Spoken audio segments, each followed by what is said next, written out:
आज हम रिव्यू करेंगे फाइनेंशियल अकाउंटिंग दिसंबर 2024 का पेपर। और आपको बता दूं एमसीक्यूज़ काफ़ी ज़्यादा मज़ेदार थे, थोड़े बहुत करने लायक थे। कॉन्सेप्ट जिनके क्लियर नहीं होंगे उनको एमसीक्यू ज़्यादा आए नहीं होंगे, उन्होंने ज़रा काफ़ी गहराई में जाके कॉन्सेप्ट पूछे थे। और डिस्क्रिप्टिव पार्ट इस क्वेश्चन का मतलब फाइनेंशियल अकाउंटिंग का काफ़ी मज़ेदार था, करने लायक था। और जो जो हमने स्ट्रैटेजी दिया था उसमें से ही थोड़ा बहुत आया था, मतलब मैचिंग मैचिंग ही आया था, मैंने बताया था उतना ही आया था। उसके बाद में आप देखते हैं कि यहाँ पे ये एमसीक्यूज़ काफ़ी दे यहाँ पे एएस के अकाउंटिंग स्टैंडर्ड जिन्होंने भी छोड़ के गया होंगे ना, उन्होंने 4 मार्क्स लूज़ किए अलग से, ठीक है, एमसीक्यूज़ में, because of defer tax liability और एएस 2 का ये वाला क्वेश्चन जो है वो अकाउंटिंग स्टैंडर्ड का है, तो ये लूज़ करना पड़ा होगा। और काफ़ी मुश्किल नहीं था ये करने के लिए भी, ज़्यादा कैलकुलेशन नहीं थी इसमें। और आप देख सकते हो यहाँ पे मज़ेदार चीज़ ये लगी कि इंस्टीट्यूट ने इंडियन एएस के क्वेश्चन पूछे, जिससे कि मतलब लोगों की डेप्थ देख रहे हैं वो लोग कि इंडियन एएस पता है कि नहीं पता है, लोगों को मतलब स्टूडेंट को पता होना चाहिए इंडियन एएस के बारे में, तो थोड़ा बहुत उधर से भी पूछ लिया उन्होंने, विच इज़ अनएक्सपेक्टेड। और हाँ, जैसे मैंने बोला था कि बीआरएस का क्वेश्चन आ सकता है, तो ये यहाँ पे उन्होंने बीआरएस का क्वेश्चन दिया था, पूरा पूरा बीआरएस करके। एंड देन उन्होंने रिवेन्यू एंड कैपिटल एक्सपेंडिचर दिया था, जो कि इजी था, करने लायक था, रीज़न लिखोगे तो भी इजीली मिल जाएंगे आपको, ठीक है। एंड यहाँ पे बिल ऑफ एक्सचेंज का क्वेश्चन दिया था उन्होंने। बिल ऑफ एक्सचेंज में उन्होंने इंसॉल्वेंसी का क्वेश्चन पूछा था, एकोमोडेशन का कुछ नहीं था यहाँ पे। बिल ऑफ एक्सचेंज में पूरा बिल इंसॉल्वेंसी करता है, उसके बाद 0.25% रिसीव्ड होता है, बाकी का रिबेट हो जाता है, वो वाला क्वेश्चन था। एंड एंड यहाँ पे इंस्टॉल में सॉरी हायर परचेज का क्वेश्चन पूछा था, ये भी करने लायक था अगर करने गए तो। मशीनरी अकाउंट ओपन करना है, उसका इंटरेस्ट विंटरेस्ट कितना होगा, कितना जाएगा, ये सब कुछ इंक्लूड करना है। और आपको बात बता दूँ, क्वेश्चन नंबर 4 यहाँ पे मुझे एनपीओ एक्सपेक्ट था, बट हाँ इन्होंने अपना डेटर्स का दिया, मतलब पूरा इनकम्प्लीट रिकॉर्ड्स दिया, कोई बात नहीं, छोटा था, हो जाएगा। कॉन्सेप्चुअली पढ़ना था बस, कॉन्सेप्चुअली पढ़ोगे ना आपको इजीली ये जमेगा। और आपको फिक्स एसेट्स का भी एक लेजर बनाना था, डेटर का एक लेजर बनाना था, स्टॉक का एक लेजर बनाना था, सॉरी स्टॉक बोल रहा हूँ, बैंक बैलेंस का एक लेजर बनाना था। और आपको पूरा properly trading and profit and loss account और बैलेंस शीट बनाने था, ठीक है। इतना मुश्किल भी नहीं था, हो सकता है, इजीली हो जाएगा।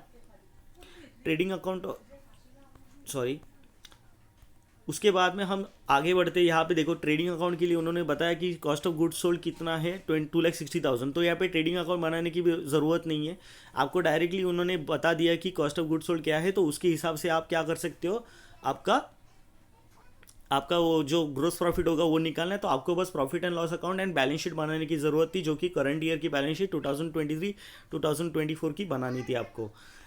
पार्टनरशिप मैंने करने को मना किया था कि भाई मत ही करो ये क्वेश्चन, ठीक है। एंड ब्रांच का भी वो स्टॉक एंड डेटर मेथड का था question, I think so debtor method का ही था, उन्होंने प्रॉफिट एंड लॉस अकाउंट निकालने के लिए बोला था ब्रांच का।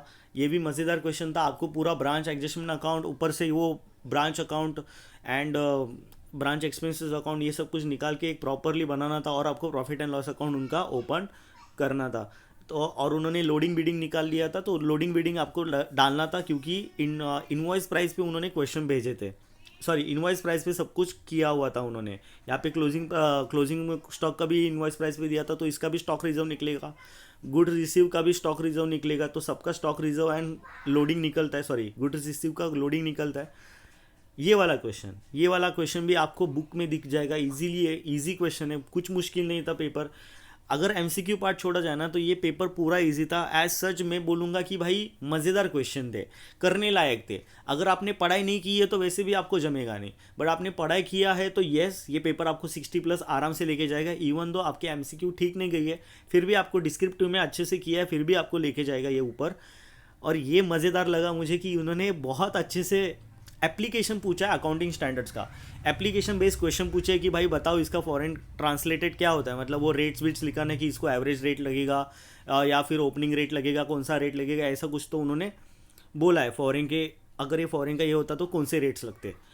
उसके बाद में मैं बताऊंगा कि AS22 का उन्होंने पूरा ये दिया था कि AS22 अच्छा वाला क्वेश्चन पूछा था। उसके बाद AS12 पूछा था, और मुझे इनकी बात खटकी है, इन्होंने इंडियन AS21 और इंडियन AS11 का डिफरेंस पूछा था।